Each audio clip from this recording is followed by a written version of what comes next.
Welcome to Corpus Conversations, a podcast series hosted by Jonas Golze. Throughout this series, we'll be chatting with senior industry leaders about current business challenges, market trends, and hopefully offering some useful insights, while sharing a few laughs along the way.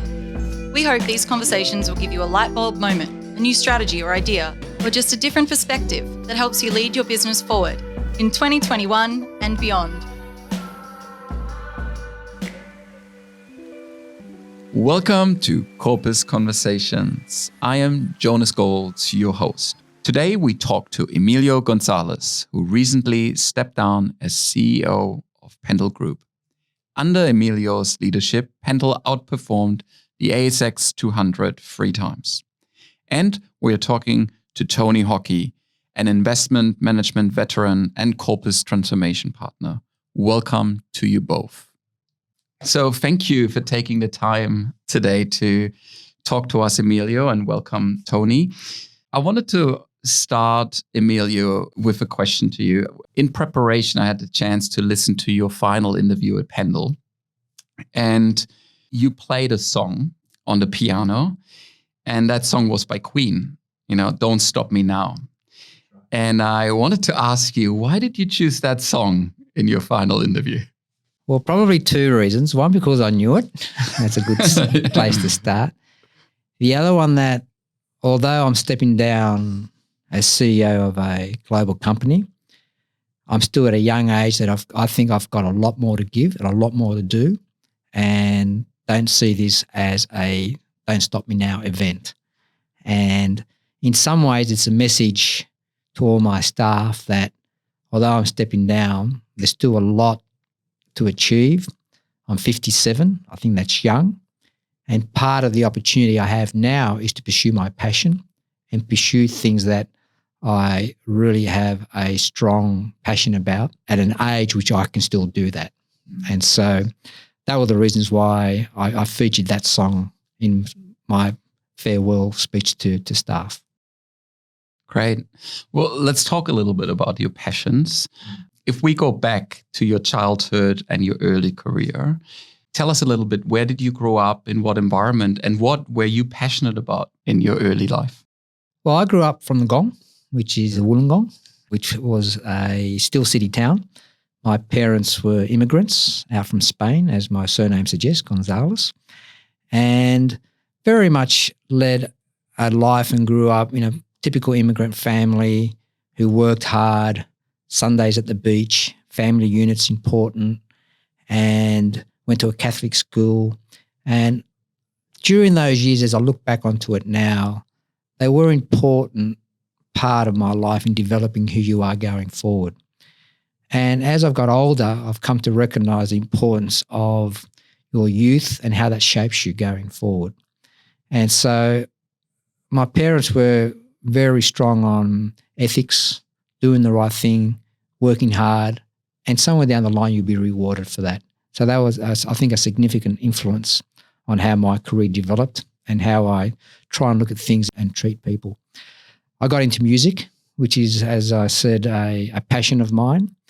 I was pretty good at it for several reasons and got up to a very high level, which was a joy. But there comes a stage in your life where you have to make choices, and they are choices that I've made. So that's how I started off. Finance was an attraction to me as well as I went through school, and eventually I had to choose one or the other, and fortunately I chose finance. I'm talking about an immigrant family, because my father was an immigrant as well. And one of the values that my father in particular, instilled in me was taking advantage of opportunities, but working hard and not laying off. So working hard to push those opportunities that come your way. And I'm wondering, your parents being immigrant parents, did they instill that sort of hard work in you as you were growing up? I think you learn through watching others, listening, not necessarily listening to your parents, but seeing what they do. And Dad, at one point in time, had 2 jobs. He was a builder and he was a forklift driver at the steelworks. And he would work from 6 a.m, and then he built apartments, and I saw the work ethic. I joined him in some of those building sites, and that became part of me. And it wasn't necessarily he sat me down and said, you do this, you work hard, you get this. You start to live that. And when you start living in that way and acting in a way that becomes a norm, it's only later in life you realise actually that was a strong work ethic and how you learn from that. And that's where leadership begins for most of us. We don't learn it at school. We don't learn it at university, but we learn it by watching our parents. And as you say, we may not understand it at the time, but as we get older, we start looking back and seeing the behaviours that our parents helped instill in us. Yeah, and to a large extent, they were the influences of yesterday. In many respects, it's harder for kids today because there's so many other influences, and communication and access to information and what goes on is so much richer. That may be a good thing or a bad thing. But when you're growing up in a world where there's no internet, social media doesn't exist, you're really influenced by the people around you who touch you, who you listen. And I think that's an important part of growing up. And that has a significant bearing in terms of how over time you develop your own character and your own being. Not all the time, but I think in my experience, whilst I didn't know it at the time, that ethos and work hard, coming out to a country with no money, building a family, doing things because it's the right thing to do and providing was something that I saw and something that was instilled and something that over time I realised that was an influence in terms of how I approached a lot of things, whether it be music, whether it be work, whether it be people. They had a big influence.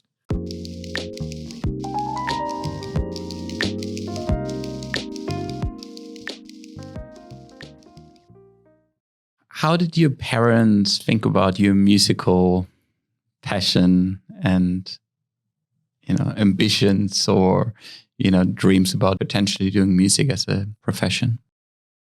I think to your question, how they felt about it, I did a Stedfords and did very well and they were quite proud of that. I think they were happy that I didn't pursue it as a career. Being immigrants, they wanted me to have a government job, steady income, not be out there in the creative world and the arts world trying to find my way. So for them it was all about security and music didn't offer that. And so they're more than happy that I actually chose a more finance career than a music career. But, that's the mentality and that's the thinking. At the end of the day, I think it turned out all right, but they weren't too displeased the fact that I didn't go music full time. Emilio, looking back, what did you learn from playing music? You already touched on a few things, but could you elaborate more?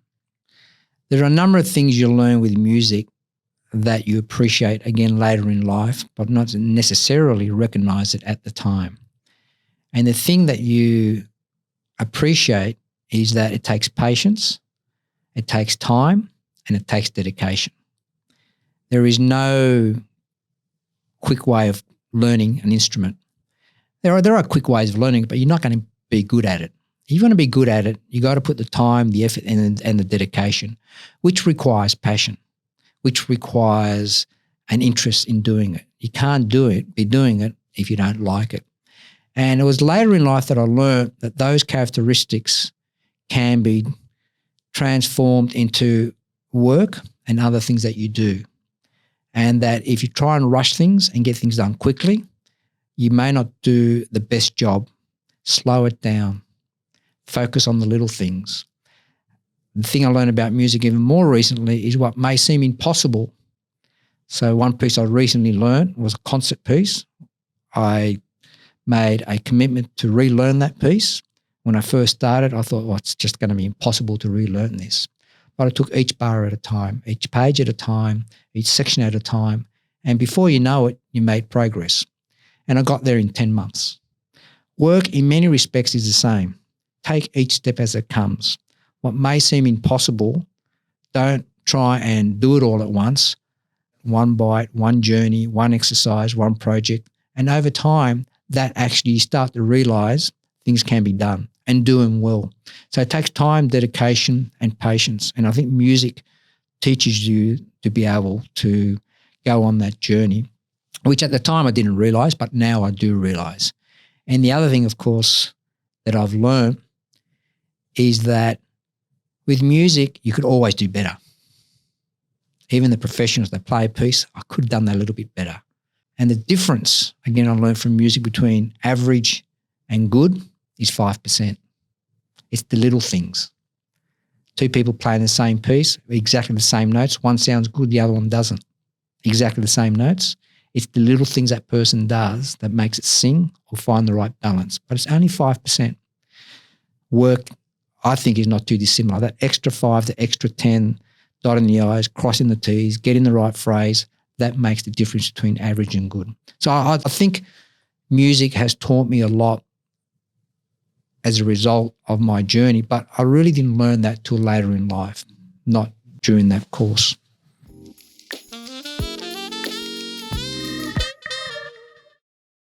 This 5% concept, would you say that that has influenced the way you lead as well in your leadership style? I think my leadership style, again, was what is my style? Because at that position, everyone's looking at you. Everyone's looking for decisions. Everyone's looking and taking a lead from your actions, not only your words. Then all of a sudden, all of that became important. And I became much more conscious, well, what is my leadership style? And then all my development, my DNA I began to realize that started to shape it.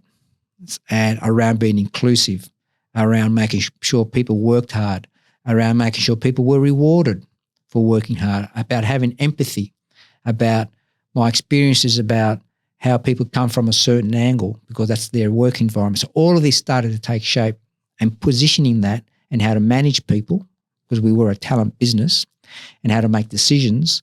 And even then, that developed even further. So up until CEO, I didn't think much about leadership style.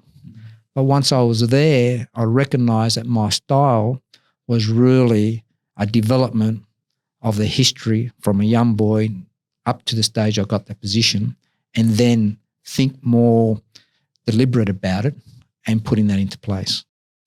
I think what really stands out for me, Emilio, listening to you is your approach to problem solving or way of working that is compartmentalizing certain problems, understanding them, and then trying to get at them over and over, solving them and building a momentum.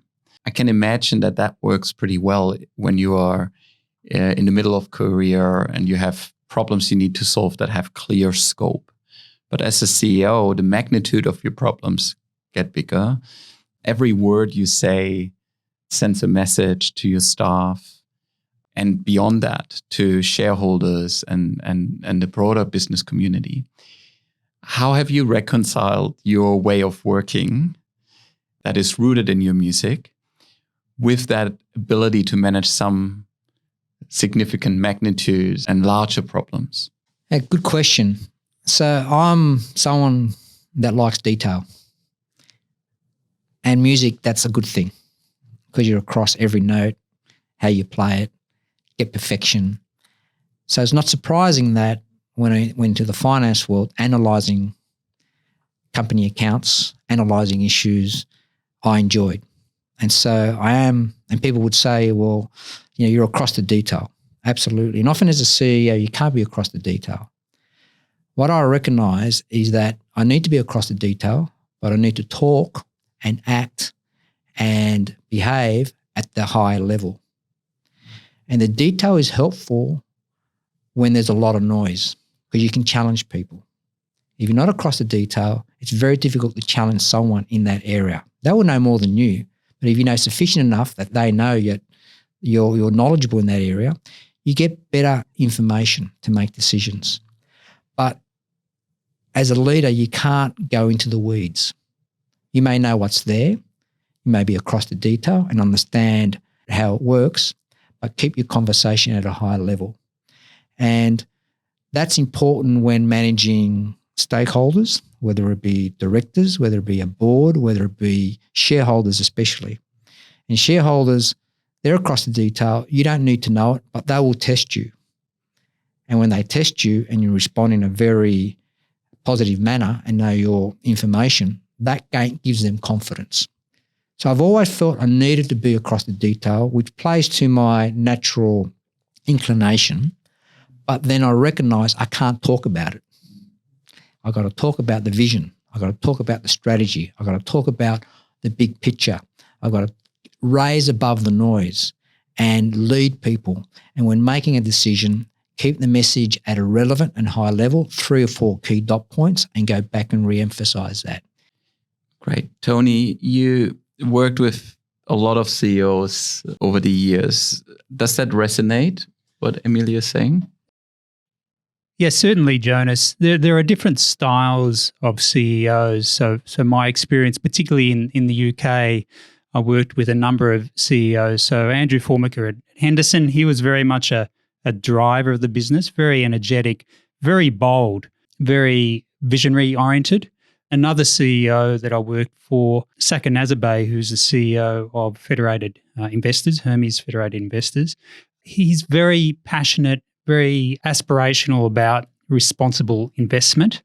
But each CEO took a different path in terms of their business. And Andrew, for example, really drove the business, particularly in terms of top-line growth, in terms of acquisitions, whilst Saka Nazarbaye was very much a people leader, ambassador for the business. So he didn't so much drive the business, but actually spoke about the business and articulated, particularly in the press, the responsible investment.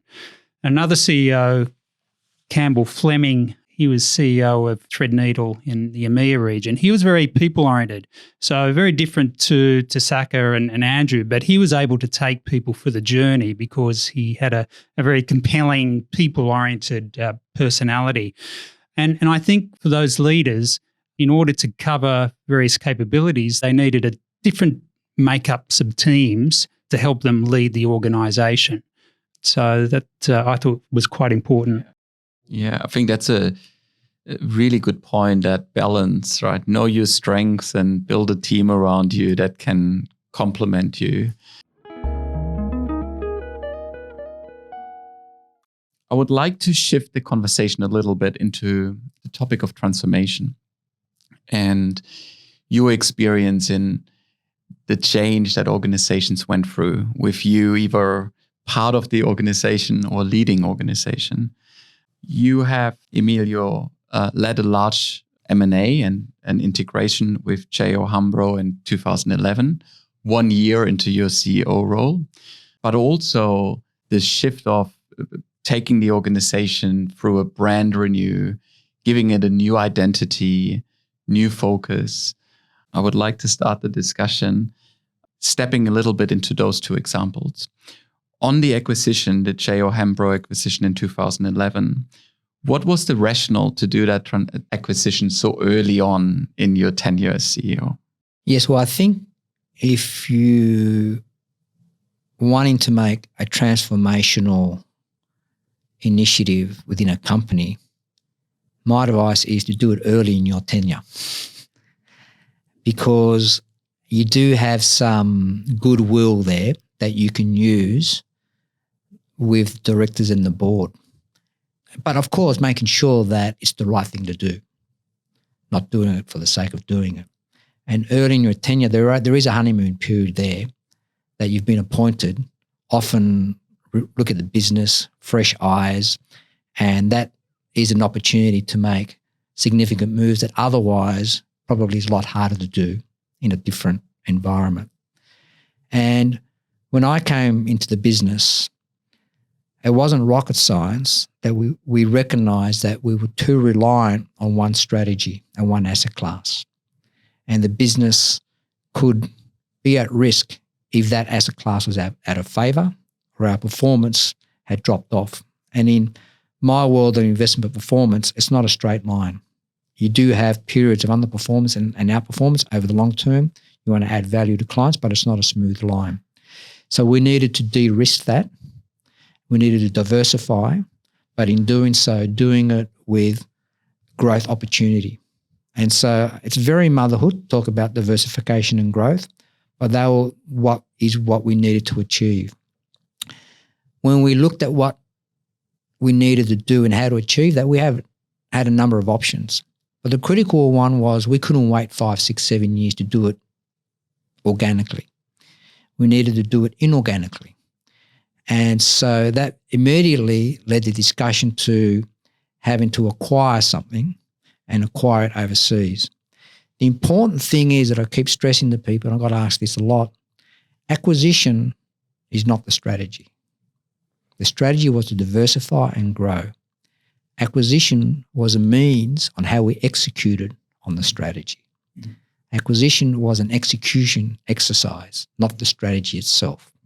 So in the communication, when we finally announced it, it was about diversifying. This is how the acquisition would diversify it.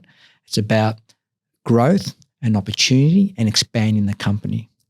And so the acquisition was a means to get there.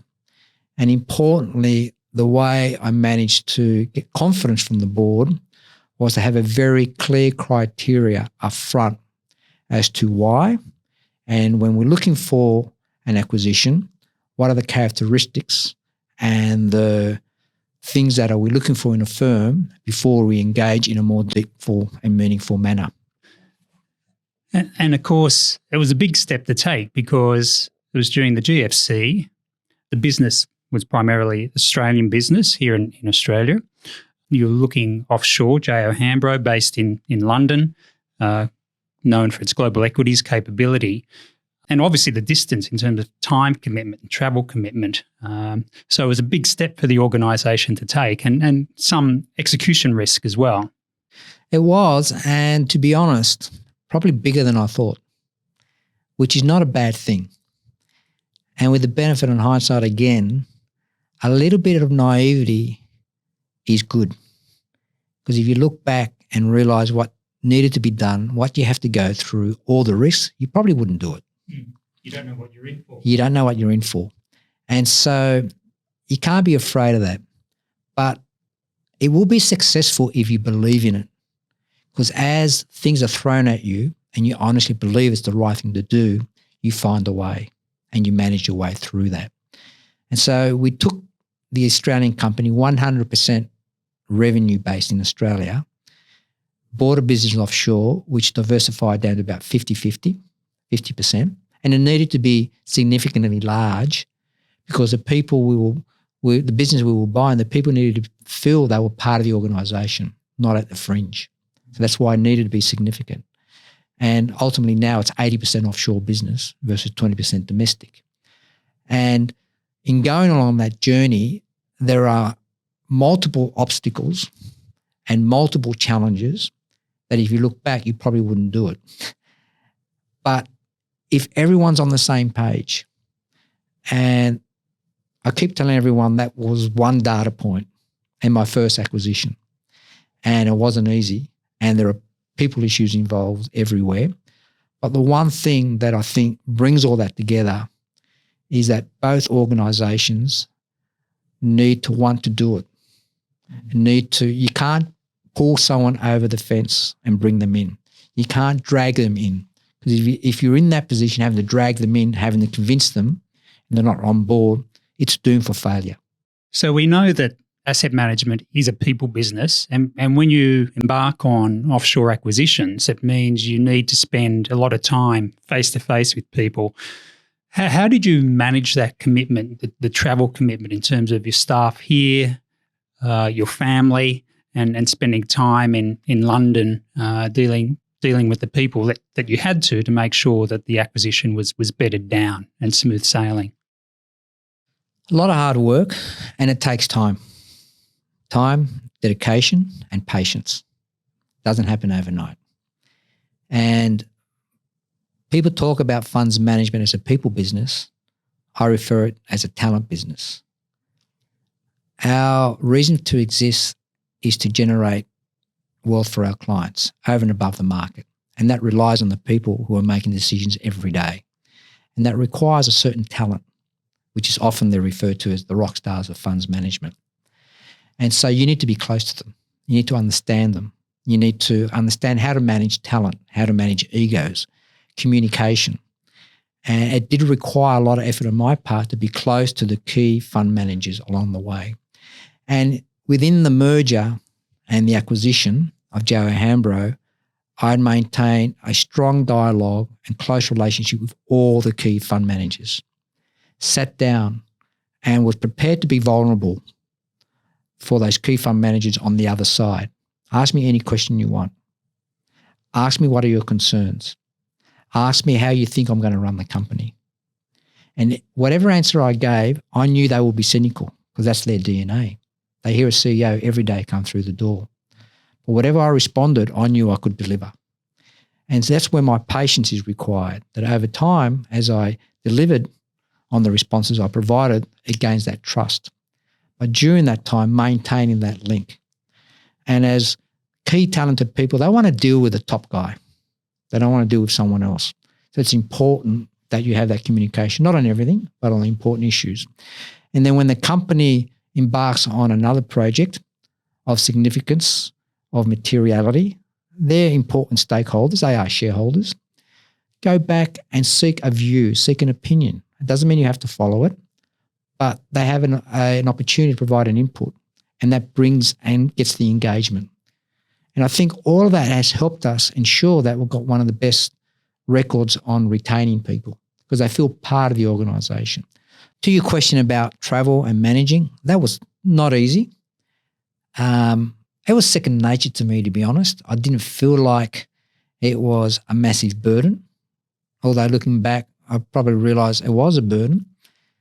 My music helped when I used to play in rock bands 4 nights a week and get home at 2, 3 in the morning, and I'll get up and go to work the next morning at 7 or 8 in the morning. And so I'm accustomed to long days and nights and lack of sleep, which is great training for jet lag.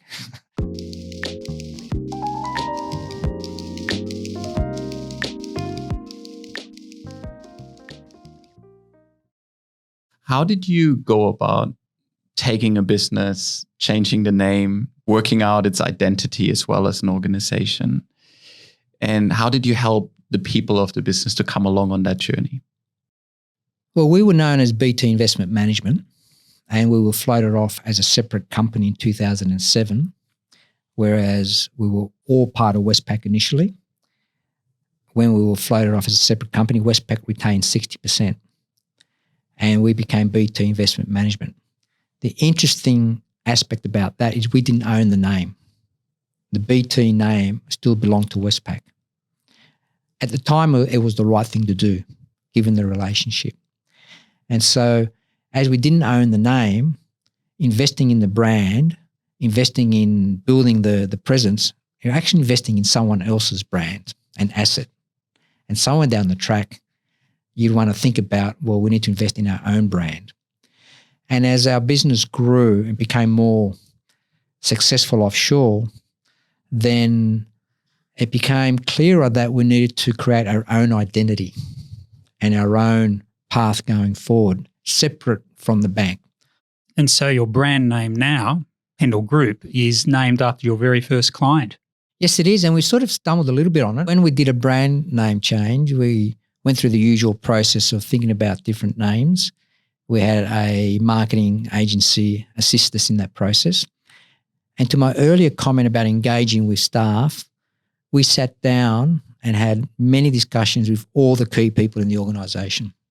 The person in the marketing agency we brought in travelled to Singapore, London, Boston, New York, and spoke to all the key people about the change in the brand name and how we approach it and how we should think about it.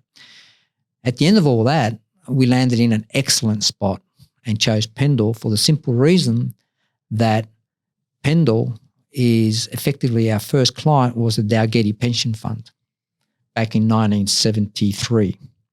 And when the BT originally in 1973, only a handful of people got their first client, they had to set up a nominee company to hold the assets, which they didn't have. And so they decided to take the first 3 letters of Dalgety and the first 3 letters of pension, reverse it, and created Pendal. So now actually the word Pendal reflects the word pension, superannuation in the name, and the first 3 letters of our very first client. And that was very important because it meant that our history and our name tied us back along that journey. It wasn't a new name that started a new book or a new chapter. It was a chapter of our history of the BT brand going back all the way to 1973. Emilio, we talk a lot about sustainability at Corpus at the moment for obvious reasons. And it strikes me that in a post-COVID environment, a lot of organizations have to rethink their strategies. And a lot of their challenges are related to sustainability. It comes to talent retention, their products and customers want. Going back to your way of working and problem solving, right? Of taking problems apart, thinking about them step by step. How do you think about the challenge of sustainability? And you mentioned earlier as well, importance of our youth and early on to think about our passions. How would you encourage younger leaders in organization to really bring the notion of sustainability into their teams and into their organizations? Well, I actually think the younger leaders of organisation are at the forefront. They've been brought up in a climate of a greater awareness around sustainability and ESG. And to a large extent, it's the senior leaders today who weren't brought up in that environment who need to reach out, listen, and change and adapt around how they should think about their strategy and their company and how to incorporate sustainability in the things that they do. And there's absolutely no shortage of young leaders putting their hand up to be part of that journey. And I saw that firsthand with my kids. They're now at uni or graduating from uni. And I wouldn't say surprised, but encouraged that one of the assignments my son did was to look at a company and how to improve their sustainability practice on a certain product. So this topic was being really studied at university in a much higher level than what I ever had the opportunity. It wasn't even mentioned back then. So I think the young leaders of today are well versed, they are passionate about it, and they're putting their hand up to contribute. And it's important that the generation before them were open and listening and responding to that, which by all accounts, that is now happening. And the sustainability wave, it's not a wave, it's a tsunami. 4 or 5 years ago, we were still somewhat behind the 8 ball. In the last 4 or 5 years, the level of interest, the response, the way it's moved, very, very quickly. And I would argue probably too quickly. It's moving so quick that people are making snap decisions, using it as a way to transform policies because it's seen as the latest trend. And a lot of companies are introducing policies and practices because they feel like we need to do this to be acceptable and rushing it. And if they're rushing it, then maybe you need to take a step back and make sure you're doing the right thing. So for me, I feel like it is being rushed a little bit. It's been a journey that I started following in the mid-90s and one that I've been surprised by the speed over the last 3 or 4 years. And most leaders, if not all leaders, are now taking this very, very seriously because, one, they have to. 2, the regulators are now imposing regulation around disclosure, around practices, and regulation itself is promoting it and forcing companies to look at it. It now needs to be reported through the risk committees and the risk disclosures, and policies have been adjusted and statements in annual reports. So it's very much embedded and very much an important part and becoming a core part of the way people articulate what they do and the way they run their company and the policies and practices they put in place.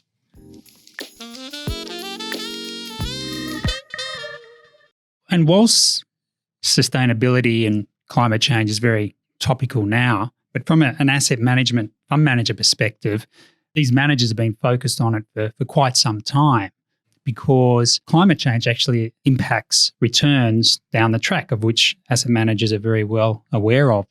But organisations such as Federated Hermes in the US, London, but also Pendal have been at very much the vanguard of sort of sustainability and ESG focus. And, I mentioned in particular Regnan, which Pendal owns now, have certainly been in the forefront here in Australia. Yes, there is. And the challenge for a lot of companies is sustainability, environmental practices, and now sort of work practices, all blurred. It's all part of the same brush. And if you're a broad-based company with active management, then you need to incorporate that into your analysis because it does have an impact on value. But then you have other organisations, not only about how they incorporate it, it's their purpose and they're value-driven in terms of these are the values they believe, that if you do this right, then that will produce better results. And so we do have an organisation, Regnan, that was originally part of BT. We allowed it as a separate identity, separate brand, because that's a values-driven organisation. And its purpose is to promote positive ESG practices, because that will deliver benefits to society and the allocation of capital based on those benefits to society. There are other organisations that they're not values-driven, but they believe they have to consider this because part of their investment equation, this now matters. And so it's important that brands and companies understand where they're positioned. You can't be both. And the Federated Hermes and Regnan, they are values-driven organisations, and they will be at the forefront of the debate. Other organisations now recognise that we have to be at the debate, but they have a much broader agenda than just that alone.